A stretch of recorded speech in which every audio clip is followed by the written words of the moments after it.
हर साल अक्षय तृतीया पर लोग सोना खरीदते हैं, ज्वेलरी शॉप के बाहर लाइन लगा देते हैं। लेकिन क्या आपने कभी सोचा है ये दिन आया कहाँ से?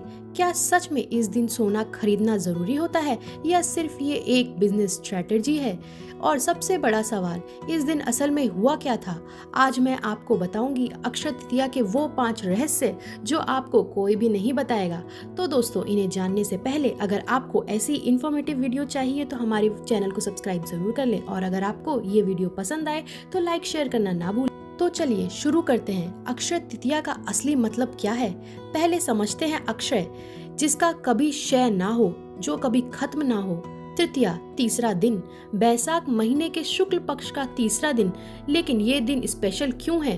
क्योंकि ये उन कुछ दिनों में से एक है जिसे हिंदू पंचांग में स्वयं सिद्ध मुहूर्त कहते हैं। मतलब इस दिन कोई भी शुभ काम करने के लिए किसी पंडित से मुहूर्त निकलवाने की जरूरत नहीं है। पूरा दिन शुभ है, हर पल शुभ है। ये बात खुद धर्म सिंधु ग्रंथ में लिखी हुई है और यही इस दिन की असली ताकत है।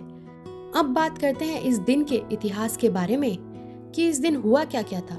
पहली घटना, त्रेता युग की शुरुआत। मान्यता है कि अक्षय तृतीया के दिन ही त्रेता युग शुरू हुआ था, यानी राम के युग की शुरुआत हुई थी। दूसरी घटना, परशुराम जी का जन्म। भगवान विष्णु के छठे अवतार परशुराम जी इसी दिन जन्मे थे, इसीलिए इसे परशुराम जयंती भी कहा जाता है। तीसरी घटना, माँ गंगा का धरती पर अवतरण। कुछ ग्रंथों में लिखा है गंगा नदी इसी दिन स्वर्ग से धरती पर उतरी थी। चौथी घटना, कुबेर को खजाना मिलना। धन के देवता कुबेर को इसी दिन अपना अक्षय खजाना मिला था, इसीलिए इस दिन खरीदारी को शुभ माना जाता है। पांचवी घटना, द्रौपदी का अक्षय पात्र। महाभारत में युधिष्ठिर को इसी दिन वो पात्र मिला था जिसमें कभी खाना खत्म नहीं होता था, जिसे अक्षय पात्र कहा जाता है। अब आता है सबसे इंटरेस्टिंग सवाल, अक्षय तृतीया और सोने का कनेक्शन कहाँ से आया? इसके पीछे है कुबेर की कहानी। कुबेर धन के देवता हैं। उन्हें इसी दिन अक्षय कोष मिला था। कोष मतलब खजाना। तो मान्यता बनी जो इस दिन धन या सोना खरीदे वो कभी खत्म नहीं होगा। लेकिन एक सच और है, असली परंपरा थी दान की। प्राचीन काल में इस दिन लोग गरीबों को अनाज दान देते थे, ब्राह्मणों को भोजन कराते थे, जल का दान देते थे। सोना खरीदने की परंपरा बहुत बाद में आई और आज एक 3 करोड़ रुपए का बिजनेस बन के रह चुकी है। तो सोचो, हमने दान की परंपरा को शॉपिंग फेस्टिवल बना दिया है। अब वो बात जो आज तक किसी ने आपको नहीं बताई होगी, अक्षय तृतीया का सबसे गहरा अर्थ क्या है? वो है शुरुआत।